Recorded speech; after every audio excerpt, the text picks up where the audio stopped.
السلام علیکم ورحمۃ اللہ وبرکاتہ۔ سیدنا عثمان غنی رضی اللہ تعالیٰ عنہ اور یزید ملعون ایک ہی خاندان سے تعلق رکھتے تھے۔ امیر المومنین حضرت عثمان غنی رضی اللہ تعالیٰ عنہ بنی امیہ کے کس خاندان سے تعلق رکھتے تھے اور یزید کے ساتھ آپ کا کیا رشتہ تھا، اور خاندان کے کس فرد پر جا کر یزید کا خاندان آپ کے خاندان سے مل جاتا ہے۔ نیز حضرت امیر معاویہ بن ابی سفیان کے ساتھ آپ کا کیا رشتہ تھا۔ حضرت عثمان بن عفان رضی اللہ تعالیٰ عنہ کا تعلق اموی خاندان سے تھا جو بنو ہاشم کا حریف تھا، اور حضرت محمد مصطفیٰ صلی اللہ علیہ وآلہ وسلم کی کامیابی کو اس لیے خوف و حسد کی نگاہ سے دیکھتا تھا کہ اس طریقے سے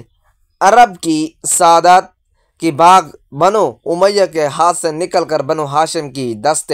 اقتدار میں چلی گئی۔ یہی وجہ تھی کہ عقبہ بن ابی معید اور ابو سفیان وغیرہ اس تحریک کے دبانے میں نہایت سرگرمی سے پیش تھے، لیکن حضرت عثمان بن عفان رضی اللہ تعالیٰ عنہ کا آئینہ دل خاندانی تعصب کے گرد و غبار سے پاک تھا، اس لیے اس قسم کی کوئی پیش بینی ان کی صفائی باطن کو مقدر نہ کر سکی۔ انہوں نے نہایت آزادی کے ساتھ اپنے خاندان کے خلاف اس زمانے میں حق کی آواز پر لبیک کہا، جبکہ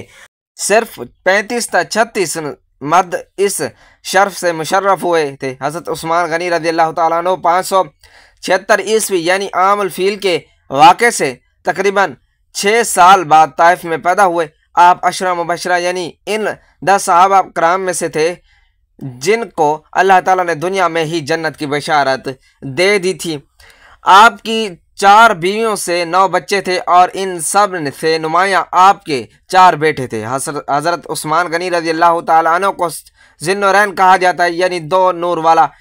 کیونکہ اب واحد صحابی ہیں کہ جن کے حصے میں پیغمبر محمد صلی اللہ علیہ وآلہ وسلم کے یک کے بعد دیگر 2 بیٹیاں نکاح میں آئیں، یعنی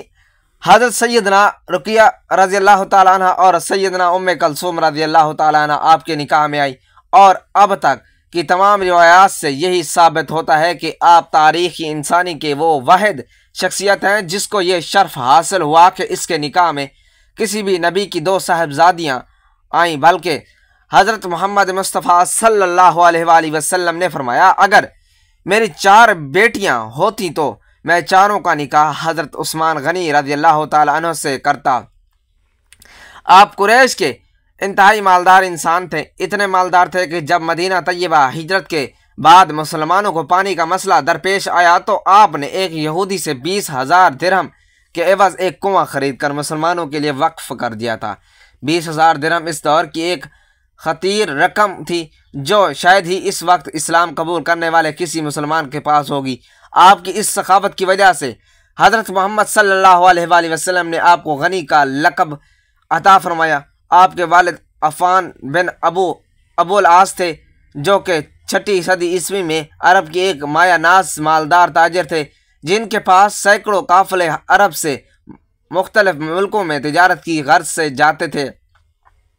آپ کے والد ہی ان کا قافلوں کی نگرانی کرتے تھے، اور پھر اسی طرح جب وہ ایک تجارتی سفر پر تھے تو راستے میں ہی ان کا انتقال ہو گیا۔ یوں سیدنا عثمان غنی رضی اللہ تعالیٰ عنہ چھوٹی عمر میں ہی ایک وسیع تر کاروبار کے مالک بن گئے۔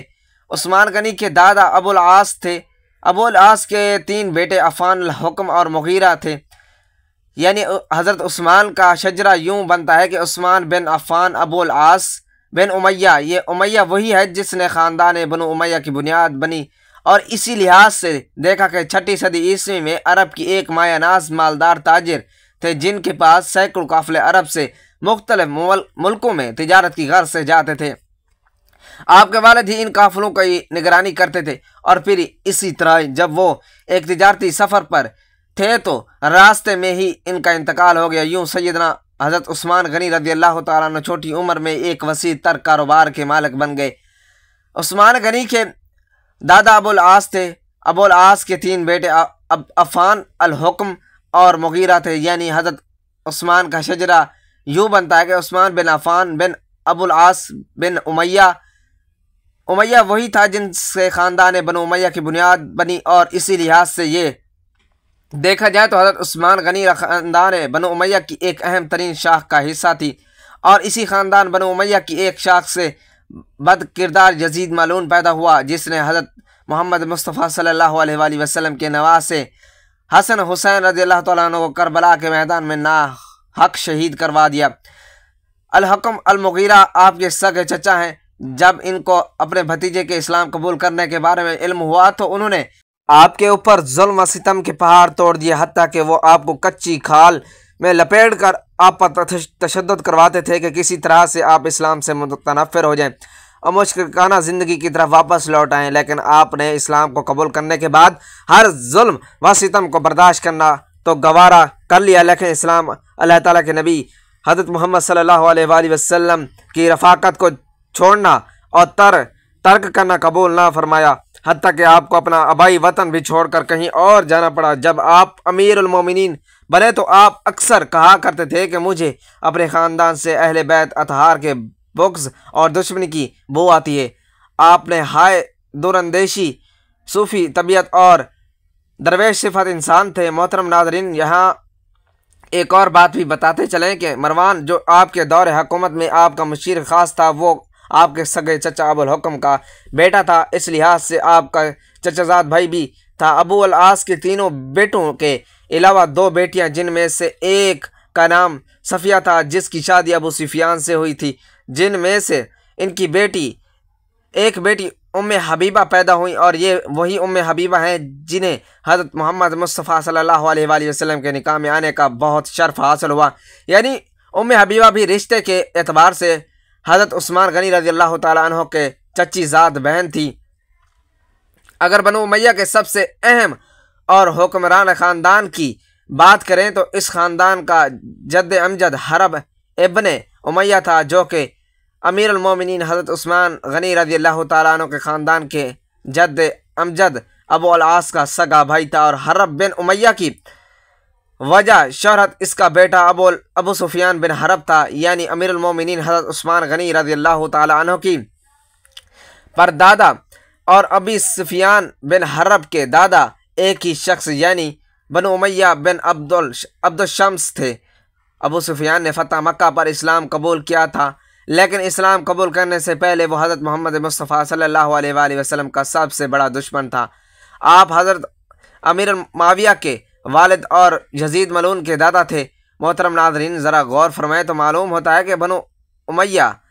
بن عبد الشمس کی ایک بیٹے سے امیر المومنین حضرت عثمان غنی اور مروان بن حکم کا خاندان نکلتا ہے، اور یہ سبھی بنو امیہ ہی کہلاتے ہیں، جو تقریباً ایک مدت تک حکمرانی میں رہے۔ لیکن بنو امیہ کی وجہ شہرت ابو سفیان سے شروع ہوتی اور یزید پر اپنے